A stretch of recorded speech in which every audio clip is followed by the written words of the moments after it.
이게 신탁이라고 하는 게 뭐 수익이 클 수 있도록 계약 기간도 제한도 없어요. 수용해 볼 수 있지 않겠느냐. 잠옷 저한테 맡기시면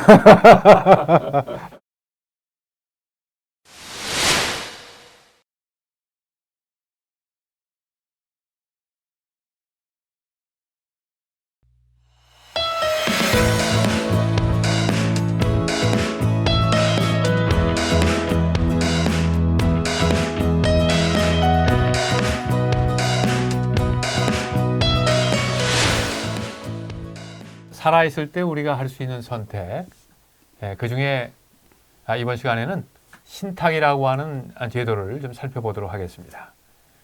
오늘 역시 이제 두 분 도움 말씀 주실 텐데요. 사실 이제 보험도 굉장히 어려운 용어들을 많이 사용하고 있는데 보험보다 더 익숙하지 않고 더 어려운 게 신탁인 것 같아요. 그래서 우선 신탁에 대해서 우리 자세한 내용을 살펴보기에 앞서서 몇 가지 좀 용어를 좀 한번 정리를 해보려고 합니다. 우리 선생님 그 신탁에서 사용되는 용어들 몇 가지 좀 교수님 말고 일반인의 입장에서 신탁이라는 것이 좀 낯설죠. 그래서 제가 이제 예전에 신탁 책을 읽었을 때 그 서두에 이런 얘기가 나오더라고. 사람들한테 은행이 뭔지 아십니까? 그랬더니 거의 다 손을 들더래요. 보험이 뭔가 합니까? 그랬더니 절반만 들더래요.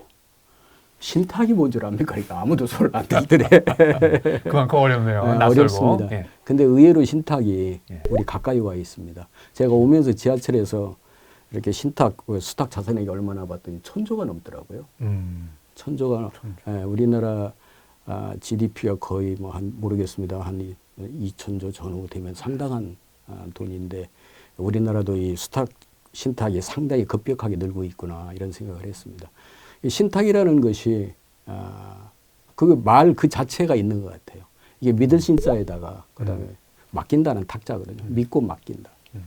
그래서 이제 맡기는 사람이 의탁자고 그것을 이제 받는 사람이 수탁자고 맡아서 관리하는 사람. 관리하는 사람이 수탁자고 그다음에 맡기는 재산이 수탁 재산이고 그다음에 아까 보험과 똑같이 이제 수익자라는 말이 있거든요. 신탁에 대한 그 이익을 누가 향유하느냐 이것이 이제 수익자입니다. 이 정도만 알고 계시면 되지 않을까 싶습니다. 그러니까 신탁이라고 하는 게 뭐 특별히 어렵게 생각할 그러니까 예전부터 없네요. 신탁이 예전부터 뭐 오래전부터 막 신탁 보면 옛날 로마 시대도 있었다, 뭐 우리 조선 시대도 있었다. 내가 어디 가면 내 자산 논 좀 네가 맡아서 농사 져줄래? 이게 신탁이거든요, 사실은요. 그것을 이제 최근에 와가지고 엄격하게 법제화해가지고 하는 것이 이제 신탁 사업이고 신탁이죠. 3, 40년 전인가 그때는 서울 신탁은행이라고 은행이 있었어요. 신탁은행 맞습니다. 예. 신탁은행 이름이 아마 이렇게 돼 있네요. 그것만 전문으로 했던 은행이 아니었나 생각이 들어요. 맞아요. 그러다가 이제 모든 은행이 신탁 업무를 할 수 있게 허용이 되면서 맞습니다. 서울 신탁은행은 없어졌던 걸로 기억이. 그래서 요즘에는 이제 모든 금융기관이 그렇죠. 신탁업이 이제 대부분의 요즘에는 은행에서 그다음에 증권회사, 보험회사에서도 하고 있습니다. 그러니까 이제 그런 이제 금융기관들이 이제 수탁자의 역할을 할 수 있다. 그렇게 되는 거죠. 근데 일반인도 수탁자가 될 수 있나요? 일반인도 당연히 될 수 있죠. 일반인이 수탁자고 금융기관이 신탁자. 아닙니다. 그러니까 말하자면 일반인들 사이에 당연히 할 수가 있죠. 제가 김 변호사님한테도 그렇게 할 수가 있고 그거에 의해서 이제 신탁 계약서를 써서 신탁 계약서를 따로 써야 되고 당연합니다. 근데 조금 이제 그 혼동이 될 수 있는 게 아까 이제 법에서 신탁 업무를 할 수 있는 기관이 이러이러한 기관이다 이렇게 이제 말씀을 해주셨는데 업으로 할 수 있는 자, 업으로 그러니까 이제 김영욱 변호사님이 저한테 개인적으로 수탁을 받아서 관리를 할 수 있지만 이것을 내 이익으로 해서 업으로 해야 되겠다 하면 이제 금융당국의 인가를 받아서 신탁을 그렇군요. 그러니까 이제 수탁자의 역할은 누구나 다 할 수 있는데 이걸 이제 업으로 하려고 하면 허가를 받은 그런 쪽에서 해야 된다. 그러니까 이제 우리가 내가 가지고 있는 재산을 누구한테 위탁을 하고 싶으면 아무한테나 할 수 있지만 그걸 뭐 전문적으로 관리하고 하는 이런 쪽에 맡기려고 하면 법에서 이야기하는 금융기관, 금융기관 구체적으로 하면 은행, 뭐 증권회사, 보험회사. 그다음에 신탁회사도 있어요. 신탁회사. 무슨 신탁회사. 그건 주로 이제 부동산 개발했다 부동산 신탁이긴 하지만 이제 신탁 그 부동산 신탁 전문으로 하는 무슨 신탁회사라는 상호를 갖고 있는 회사도 지금 있고 한 10개 뭐 남짓 될 겁니다. 예. 그러니까 당연히 이제 은행이나 증권, 보험회사도 일부 하고 있습니다. 예.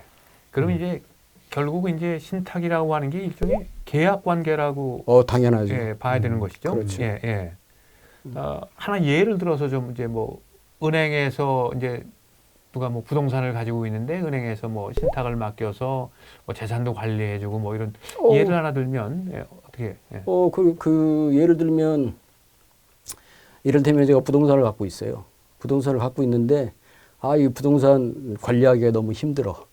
누가 고쳐달라고 그러고 말이죠. 민원도 많이 발생하고. 그러니까 이제 부동산을 신탁회사에다가 은행에다도 물론 가능하고 은행에다가 내 그 빌딩을 맡겨가지고 신탁 그 회사가 그것을 관리해 줍니다. 운영해서 관리해서 그 이익이 발생하면 그거를 이제 수익자인 나한테 매달 이제 얼마씩을 주고 그다음에 이제 또 내가 죽으면 거기 이제 신탁 계약서에 이거를 이 수익을 뭐 며느리한테 주고 이를테면 그다음에 이 건물의 빌딩의 소유권은 누구한테 줘라 이렇게 할 수가 있죠. 그 말씀 들어보니까 무지하게 좋은 제도인 것 같은데. 그렇습니다. 예. 근데 왜 사람들이 자기가 직접 뭐 임대 사업을 하고 그러죠? 그냥 딱 신탁회사에 맡기면 훨씬 더 좋을 것 같은데. 뭐 이유가 뭘까요? 신탁에 이게 이제 점점 아까 말씀드린 대로 신탁의 이용은 늘고 있어요. 급격하게. 아직도 그러나 이제 신탁업이 활발하게 있는 미국, 일본 같은 우리나라 허서 많지만 이제 그 정도로 급격하게 따라갈 것 같다는 생각은 들거든요. 그런데 이제 신탁이 글쎄 왜 제한이 되느냐라고 하는 것은 일단 신탁이 우리한테 아까 말해 좀 낯설고 두 번째는 어느 정도 재산이 돼야 된다고 생각할 수 있죠. 아까 제가 예를 들어서 뭐 건물 이런 거 얘기했잖아요. 그래서 이제 신탁이라고 하는 것이 금융기관이 관리할 정도의 재산 규모가 돼야 된다라고 생각할 수가 있고, 그러니까 당연히 금융기관이 전문적으로 그걸 해주니까 신탁 수수료도 상당히 우리가 예상을 해야 되는 거죠. 그걸 전부 비교해봐서 이제 결정을 하면 되는 거죠. 그러니까 이제 일정 규모가 돼야 된다. 특별히 부동산이나 이런 신탁을 할 그래서 때는. 우리가 이제 뭐 지금 유언과 관련돼서 얘기하면 뭐 유언 대용 신탁 이런 거 이제 많이 하거든요. 이제 그런 거 할 때 보면 금융기관에서 최소 금액을 정해놓았더라고요. 제가 인터넷 확인해 봤거든요. 몇 개월에 들어가서 봐봤더니 뭐 5억 원 이상. 그다음에 이제 그 계약을 할 때 뭐 수수료 뭐 0.2%라든지 뭐 이런 식으로 정해 있어서 일반적으로 이제 일반 우리 같은 사람이 접근하기는 조금 고액의 재산인 경우에 있다 이런. 근데 첫 우리 번째고. 같은 사람이라니 그렇게 우리 두 사람을 무시하고 그렇게 발언을 하시는 것 같은데. 두 분 말고 저 같은 경우. 그리고 그런데 이제 요즘에는 그런데 이제 일반 저희 같은 이게 중소 시민들한테도 다가가는 그러한 상품들이 많이 있더라고요. 아까 우리가 보험에서 얘기했듯이 제가 뭐 장제비 같은 경우 이런 경우에도 신탁으로서 하는 그런 상품도 나와 있고 뭐 다양한 신탁 상품이 있어서 지금은 이제 뭐 아까 말씀 큰 재산이 아니라 하더라도 신탁을 이용할 수 있는 그 상품이 다양하게 많이 나와 있습니다. 단지 그것이 우리가 잘 몰라서 그런 거죠. 이 공부하면 굉장히 많이 도움이 될 수 있는 그런 부분이 되겠네요. 근데 지금 우리가 뭐 신탁을 한다 그러면 뭐 빌딩 뭐 이런 것만 생각했는데 자기가 가지고 있는 현금도 신탁을 할 수 있네요. 그럼요. 예. 그게 이제 주된 것일 수도 있죠. 금전 신탁이라고 그러는데 그것이 한 절반 정도 될 겁니다. 금전 신탁이. 그게 이제 손쉽게 우리가 하는 것이 우리가 퇴직연금 신탁이에요. 저도 이제 신탁에 가입해 있습니다. 퇴직연금 신탁, 금전 신탁이 이제 당연히 전체 한 거의 500조 이렇게 전후 되지 않을까 싶습니다.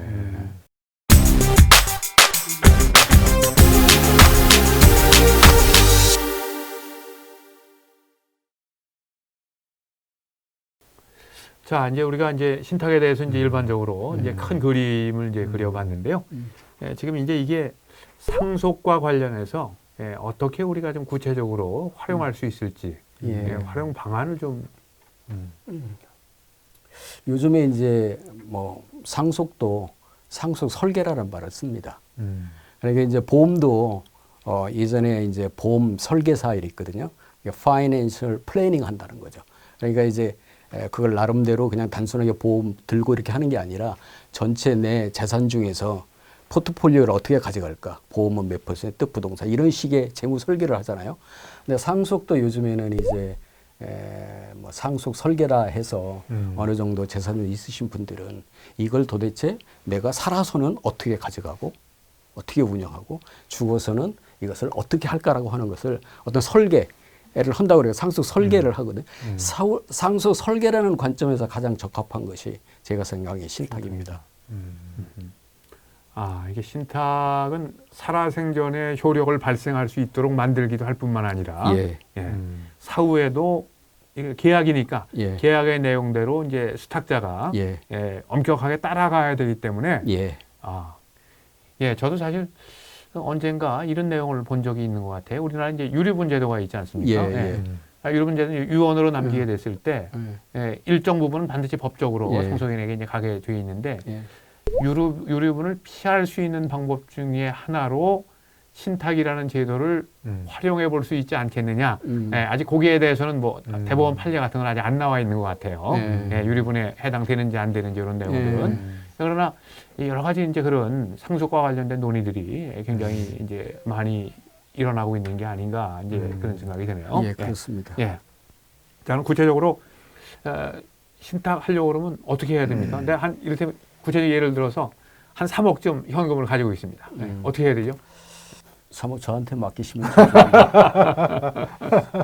뭐 개인적으로 맡겨도 된다. 이제 뭐 수탁자가 될 수 있겠는데 뭐 3억이라고 그러면 아까 제가 말씀드렸던 어떤 유언 대용 신탁 같은 경우는 대상이 안 됩니다. 일반적으로 전 우리나라. 그래 아까 말씀드린 우리나라에 제가 보기에는 5억 이상인 경우. 그럼 제가 예를 바꾸겠습니다. 5억. 5억을 가지고 저 은행에 가면 됩니다. 은행 가서 이제 뭐라고 물어봐야 되죠? 나 이거 유언 대용 신탁을 들으러 왔다. 유언 대용 신탁이라고 하는 그런 신탁 설명해 주라. 그러면 이제 유언의 신탁의 그 신탁 그 계약서가 있습니다. 거기에 사실은 세부적인 내용이 들어 있고 그다음에 이제 아까 수수료 같은 경우에도 재산을 어떤 식으로 내가 관리할 거에 따라서 금융기관에서 하고 있는 수고의 정도가 달라지잖아요. 그러니까 코미션도 이제 일부 거기서 약정해서 정하는 부분이 있고 어떤 건 픽스된 수수료도 있고 어떻게 보면 이제 약정에 따라서 이제 그런 것을 쭉 설명을 들으시고 그것이 이제 저 신탁의 가장 큰 뭐 비용이라고 할 것 같으면 제가 보기에는 수수료입니다. 그 수수료와 실제로 이제 상속했을 때, 아까 말한 유언이라든지 이런 식으로 했을 때 그것은 이제 비교를 할 필요는 있고요. 그러나 이제 유언대형 신탁, 유언대형 신탁으로서의 장점이 분명히 있거든요.